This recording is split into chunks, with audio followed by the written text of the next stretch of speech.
Bonjour à tous, aujourd'hui dans ce podcast, on va parler d'un sujet souvent mal compris dans le domaine du transport, la sous-traitance.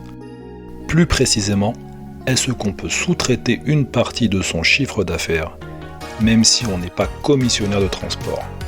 La réponse est oui, et je vais vous expliquer comment.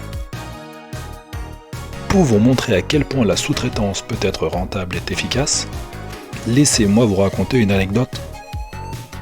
Il y a quelques temps, je reçois une demande pour une course chargement au Paris, livraison dans une ville au nord du Maroc. Le client avait besoin de transporter 2 palettes et bien sûr il voulait une solution rapide et fiable en express. Bien évidemment, il fallait mobiliser un chauffeur pendant X jours. Tous mes chauffeurs avaient plus ou moins leur tournée régulière ou je les gardais pour les courses express de mes clients.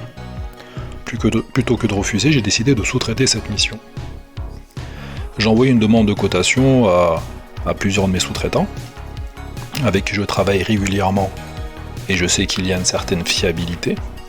Un d'eux me répond rapidement avec un tarif extrêmement compétitif. Et en à peine 30 minutes, entre la confirmation du client et la réponse de mon partenaire, tout était bouclé. Résultat, j'ai pu sous-traiter cette course et réaliser une marge nette de 2000 € en un temps record, 30 minutes. Tout ça sans avoir à déplacer mes véhicules ni mobiliser mon équipe. En clair, j'ai optimisé mon temps et mon activité et le client était satisfait. Cet exemple montre bien que même sans être commissionnaire, la sous-traitance peut être un outil puissant pour développer votre chiffre d'affaires, tout en restant agile et réactif, en gérant bien vos partenariats et en sous-traitant stratégiquement, vous pouvez rentabiliser des missions que vous ne pourriez pas gérer seul. Alors c'est vrai qu'en tant que commissionnaire, vous avez toute la liberté de sous-traiter des missions à d'autres transporteurs. Mais même sans ce statut, vous avez la possibilité de sous-traiter une partie de votre activité. Petit exemple, si vous générez un chiffre d'affaires de 100 000 €, vous pouvez sous-traiter jusqu'à 15 000 € en externalisant certaines missions. Alors vous allez me demander, pourquoi sous-traiter si je peux tout faire moi-même?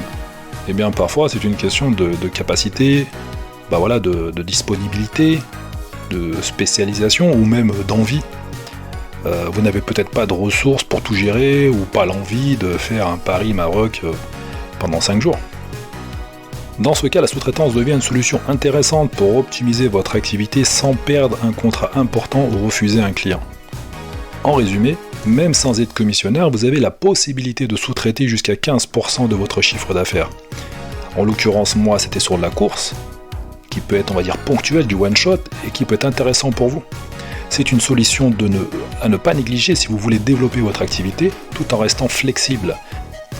En prenant un peu de recul et en réfléchissant de manière stratégique, vous pouvez gagner autant, voire plus, en optimisant votre temps et vos ressources, plutôt qu'en mobilisant constamment tous vos véhicules et vos équipes. La clé, c'est de travailler intelligemment, pas forcément plus dur. La sous-traitance est un levier puissant pour vous permettre d'étendre votre activité sans épuiser vos ressources. En réfléchissant bien, vous pouvez maximiser vos profits tout en minimisant l'effort direct. C'est ça la vraie stratégie entrepreneuriale. Merci de m'avoir écouté et n'oubliez pas de vous abonner pour plus de conseils pratiques dans le secteur du transport. À très bientôt.